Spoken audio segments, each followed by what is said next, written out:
এক কলেজ শিক্ষার্থীর তৈরি করা ছোট রেসিং গাড়ি গো কার্ট চালিয়েছেন প্রধানমন্ত্রী তারেক রহমান।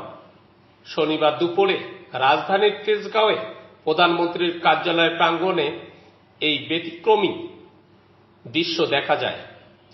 রেজওয়ান রশিদ নামের ওই শিক্ষার্থী সম্পূর্ণ নিজস্ব নকশায় ও নিজের হাতে গো কার্টটি তৈরি করেছেন, আর তাকে উৎসাহ দিতেই প্রধানমন্ত্রী এতে চড়েন।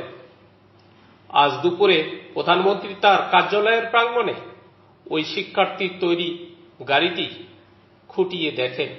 গাড়ির কাঠামো, ইঞ্জিনের ধরন ও নকশা দেখেন তিনি। এ সময় তার সঙ্গে কার্যালয়ের ঊর্ধ্বতন কর্মকর্তা ও নিরাপত্তা কর্মীরা উপস্থিত ছিলেন।